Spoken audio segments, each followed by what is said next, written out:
नमस्कार. आपला एक नेहमीचा अनुभव असा आहे की शासन खूप योजना जाहीर करतं. योजना खूप चांगल्या असतात. त्या बजेटमध्ये किंवा अन्य ठिकाणी जाहीर केल्या जातात. त्याच्यासाठी निधीसुद्धा ॲलोकेट केला जातो. परंतु प्रत्यक्षात त्या योजना पूर्ण होतात का? वेळेत पूर्ण होतात का? त्यापासूनचे अपेक्षित लाभ मिळतात का? तर योजनांची सुरुवात सुद्धा अडखळत होते, पूर्ण होणं तर लांब राहिला. याचं कारण काय होतं? निधी तर अलोकेट केलेला असतो, परंतु त्या योजना सुरू करण्यासाठी लागणाऱ्या वेगवेगळ्या परवानग्या, जमिनीचं संपादन, वेगवेगळ्या मंत्रालयांच्या किंवा विभागांचं कोऑर्डिनेशन, राज्याचं आणि केंद्र सरकारचं समन्वय, या सगळ्या गोष्टींना फार वेळ जातो. आणि या सगळ्या गोष्टी करून घेतल्याशिवाय योजना पूर्ण होऊ शकत नाहीत, किंबहुना सुरू पण होऊ शकत नाहीत. आणि म्हणून ही प्रकल्प जाहीर होणं आणि प्रकल्प पूर्ण होणं याच्यामध्ये खूप मोठं अंतर हे पडलेलं आपल्याला दिसतं. त्याचे परिणाम एकतर त्याचा फायदा मिळत नाही, दुसरं म्हणजे त्याची कॉस्ट भयंकर वाढून जाते आणि काही योजना तर अर्धवटच रखडतात.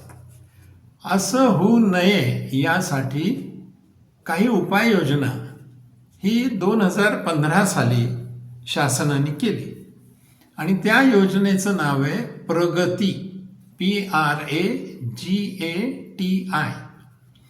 आता सांगायला नकोच की या शासनाचं हे वैशिष्ट्य आहे की असं कॅची, आकर्षक असं शीर्षक हे योजनांना दिलं जातं. तसंच हे प्रगती हे आकर्षक शीर्षक आहे, म्हणून मी त्याचं स्पेलिंग सांगितलं. PRA म्हणजे प्रोॲक्टिव्ह. प्रोॲक्टिव्ह पुढे आहे GATI. G म्हणजे गव्हर्नन्स आणि TI म्हणजे टाइमली इम्प्लिमेंटेशन. तर proactive government and timely implementation असं ह्या प्रगतीचा अर्थ आहे. आता ही काय आहे प्रगती? तर ही एक केंद्र सरकारची उच्चस्तरीय आणि तंत्रज्ञानावर आधारित आढावा बैठक प्रणाली आहे. म्हणजे थोडक्यात काय, ह्या शासकीय प्रकल्पांची जलद पूर्ती करायची असली तर त्यात येणारे अडथळे दूर कसे होतील? तर अशा बैठका झाल्या तर ते दूर होऊ शकतील. पण ह्या बैठका प्रत्येक वेळेला राज्याचे, केंद्राचे सगळे मंत्री, सगळे विभाग प्रमुख, सगळे प्रकल्प अधिकारी एकत्र येऊन बैठक होणं अवघड आहे. म्हणून शासनाने काय केलं तर 2015 पासून या बैठकांची सुरुवात केली आणि आत्तापर्यंत 50 अशा बैठका झालेल्या आपल्याला सापडतात. मोठे प्रकल्प रखडू नयेत, निर्णय प्रक्रिया जलद व्हावी म्हणून या बैठका होतात. आणि ह्या बैठका प्रत्यक्ष न होता व्हिडिओ कॉन्फरन्सिंगद्वारे होतात. या बैठकात कोण कोण सहभागी होतं? तर या बैठकामध्ये स्वतः पंतप्रधान उपस्थित असतात पूर्ण वेळ. त्यांच्या जोडीला केंद्रीय सचिव विविध विभागांचे, विविध मंत्रालयांचे उपस्थित असतात. तसेच राज्यांचे मुख्य सचिव उपस्थित असतात, वरिष्ठ प्रशासकीय अधिकारी उपस्थित असतात आणि प्रकल्प प्रमुख अधिकारी उपस्थित असतात. म्हणजे ज्यांच्या समन्वयाने प्रकल्प पूर्ण व्हायचा आहे अशी सगळी मंडळी व्हिडिओ कॉन्फरन्सिंगद्वारे एकाच वेळेला या बैठकांसाठी उपस्थित राहतात. परिणाम काय होतो? एक तर केंद्र आणि राज्याचा समन्वय त्या ठिकाणी होऊ शकतो. पंतप्रधान स्वतः उपस्थित असल्यामुळे आणि संबंधित सगळे सचिव आणि प्रकल्प प्रमुख उपस्थित असल्यामुळे निर्णय प्रक्रिया फास्ट होऊ शकते. कोणत्या प्रकारच्या प्रकल्पांचा आढावा इथे घेतला जातो? तर हे सांगायला नको की जे मूळ पायाभूत प्रकल्प आहेत, म्हणजे रस्ते असतील, महामार्ग असतील किंवा रेल्वे असेल, मेट्रो असेल, असे जे इन्फ्रास्ट्रक्चर प्रोजेक्ट्स आहेत, पाणी पुरवठा, सिंचन प्रकल्प असेल, आरोग्य आणि शिक्षणाशी संबंधित प्रकल्प असतील, औद्योगिक आणि गुंतवणुकीचे प्रकल्प असतील, पर्यावरण आणि वनविषयक परवानग्या, जमीन संपादन, न्यायालयीन अडथळे, अशा सगळ्या गोष्टींचा विचार प्रामुख्याने या बैठकीत होतो. अशी बैठक झाल्यामुळे जिथे कुठे अडचण येत असेल तिथे लवकर निर्णय घेण्याची शक्यता असते. आता याची वैशिष्ट्य काय? सगळ्यात पहिलं वैशिष्ट्य म्हणजे स्वतः पंतप्रधानांच्याकडून आढावा घेतला जातो. कोणता प्रकल्प आहे, केव्हा सुरू झाला आहे, आत्ता काय अडचणी आहेत, आत्ता त्याची स्टेज काय आहे, आर्थिक स्थिती काय आहे, न्यायालयात काही आहे का, दुसऱ्या मंत्रालयाकडनं काही अडचणी आहेत का. दुसरं वैशिष्ट्य म्हणजे इथे डॅशबोर्ड असतो, म्हणजे प्रकल्पनिहाय माहिती त्या प्रकल्पाच्या अधिकाऱ्याने डॅशबोर्डवर मांडली जाते. त्यामुळे होतं काय, तर अडथळे काय आहेत हे तात्काळ ओळखले जातात. अनेक मंत्रालयाची मंडळी एकत्र असल्यामुळे एकाच बैठकीत प्रश्न सुटू शकतात. शिवाय निर्णय घेण्यासाठी कालमर्यादा आखून दिली जाते आणि त्याचबरोबर हा निर्णय कोणी घ्यायचा त्याची जबाबदारी पण निश्चित करून दिली जाते. हे सगळे लाभ किंवा वैशिष्ट्य आपल्याला या प्रगती बैठकीचे सांगता येतील. याचा अजेंडा काय असतो साधारण? तर प्रलंबित प्रकल्पांची स्थिती काय आहे, कशामुळे त्यांना विलंब होतोय, त्याची कारणं काय, याच्यामध्ये काही कायदेशीर अडथळे आहेत का, काही प्रशासकीय अडथळे आहेत का, याच्यामध्ये केंद्र आणि राज्य यांच्या समन्वयाचा काही प्रश्न आहे का, या सगळ्या गोष्टींचा विचार करून तात्काळ निर्णय घेतले जातात आणि तसे निर्देश म्हणजेच डायरेक्टिव्ज हे त्याच बैठकीतनं पंतप्रधानांच्या मुखातनं दिले जातात आणि पुढील आढाव्यासाठीच्या सूचना पण केल्या जातात. त्यामुळे स्वाभाविक फायदे काय होतात, तर मोठे प्रकल्प वेगाने पूर्ण होतात, निधीसाठी ते अडून राहत नाहीत, निर्णय प्रक्रिया जलद होते, अधिकारी अधिक जबाबदार बनतात कारण त्याची जबाबदारी त्यांच्यावर दिली जाते निर्णय प्रक्रियेची, इम्प्लिमेंटेशनची. केंद्र आणि राज्य यांचा समन्वय दृढ होत जातो, मजबूत होत जातो आणि ही फाईल या टेबलवरनं त्या टेबलवर गेले, त्या टेबलवरनं त्या टेबलवर गेले, हा जो काही रेड टेपिझम आहे तो अवॉइड केला जातो.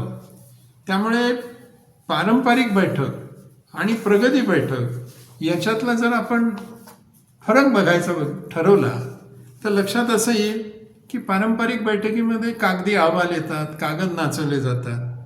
प्रगती बैठकीमध्ये डिजिटल डॅशबोर्डवर सगळी माहिती मिळते. त्यामुळे पारंपरिक बैठकीमध्ये विलंब लागतो. इथे प्रगती बैठकीमध्ये वेळबद्ध निर्णय हे घेतले जातात, टाइमली ज्याला म्हणता येईल, टाइम बाउंड. पारंपरिक बैठकीमध्ये अनेक बैठका लागतात कारण ही बैठक झाली मग हे कागद आम्ही सबमिट करू, मग त्याच्यावर उत्तर येईल वगैरे. इथे निर्णय एकाच बैठकीत होतात म्हणून प्रगती बैठक सोयीची होते. पारंपरिक बैठकीमध्ये अधिकार मर्यादित असतात पण प्रगती बैठकीमध्ये स्वतः पंतप्रधान असल्यामुळे हे अधिकार पुरेसे असतात. या सगळ्यांच्या फरकामुळे पारंपरिक बैठकीमध्ये पंतप्रधान ज्या सूचना देतात त्या प्रामुख्याने 10 गटामध्ये आपल्याला विभागता येते. एक तर टाइमलीनेस इज नॉट निगोशिएबल. दुसरं, पंतप्रधान स्वतः सांगतात की अडचणी लपवू नका, तुम्ही अडचणी मांडा ह्या बैठकामध्ये. जनहित सर्वोच्च ठेवा, तंत्रज्ञानाचा प्रभावी वापर करा, घाबरू नका निर्णय घ्यायला, निर्णय क्षमता दाखवा, गुणवत्तेशी तडजोड करू नका, कंटिन्युअस मॉनिटरिंग, वारंवार आढावा घ्या, विभागाच्या भिंती तोडा, मंत्रालय असेल किंवा डिपार्टमेंट असेल, आणि सामाजिक आणि पर्यावरणीय समतोल ठेवा. ही मार्गदर्शक तत्व या आधारावर पंतप्रधानांच्या सूचना येतात. आता मग आपल्या मनामध्ये येईल याचा परिणाम काय झाला आहे. तर आत्तापर्यंत प्रगती अंतर्गत सुमारे 85 लाख कोटी पेक्षा जास्ती रुपयांचे प्रकल्प वेळेत आणि सुसंगत रीतीने हे पुढे नेण्यात आलेले आहेत. यातला हजारो मुद्दे, जमीन अधिग्रहण असेल, पर्यावरणाची मंजुरी असेल, अधिकार हस्तांतरण असेल, हे जरा क्रिटिकल विषय असतात. त्यामुळे तिथे पंतप्रधानांच्या उपस्थितीत त्याच्यावर निर्णय होतो आणि म्हणून त्याला गती मिळते. आता ह्या सगळ्यांवर जी काही तोडगा उपाययोजना केले जातात, उदाहरणार्थ जमीन संपादनाला तर थेट हस्तक्षेप आणि भरपाई सुधारणा करायची असली तर त्याचा निर्णय तिथल्या तिथे होतो. पर्यावरणाची मंजुरी याला सिंगल विंडो निर्णय घेतला जातो. निधीला विलंब होत असेल तर तातडीची आर्थिक मंजुरी दिली जाते. समन्वयाचा अभाव असेल तर केंद्र आणि राज्य सरकार यांचा सुसंवाद साधण्यासाठी स्वतः पंतप्रधान त्या ठिकाणी पुढाकार घेतात.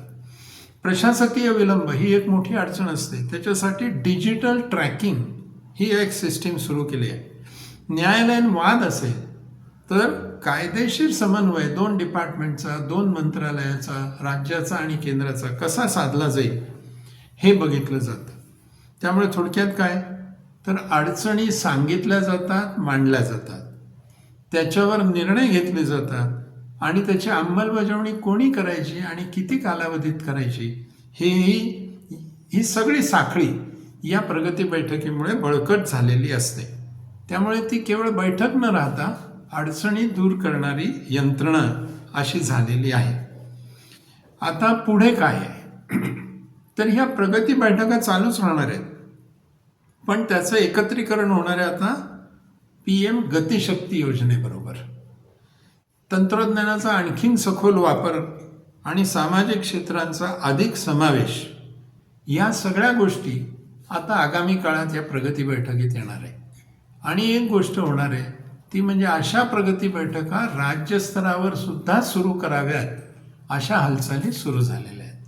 मला वाटतं एका बाजूला प्रकल्प केले पाहिजेत, आखले पाहिजेत, मांडले पाहिजेत, त्याला निधी दिला पाहिजे, त्याच्याच जोडीला त्यांची अंमलबजावणी झाली पाहिजे आणि त्याचा लाभ समाजापर्यंत पोचला पाहिजे. हे करण्यासाठी जो दुवा आहे तो ह्या प्रगती बैठकीने निश्चितच निर्माण केला आहे. आणि सातत्य जर बघितलं तर आत्तापर्यंत अशा 50 बैठका आणि 85 लाख कोटीपेक्षा जास्ती प्रकल्प याच्यामध्ये झालेत. त्यामुळे त्याची उपयुक्तता ही वादात येत आहे. अनेक जणांना हे माहिती नसेल म्हणून हा व्हिडिओ त्यासाठी केलेला आहे. आज थांबूया. नमस्कार.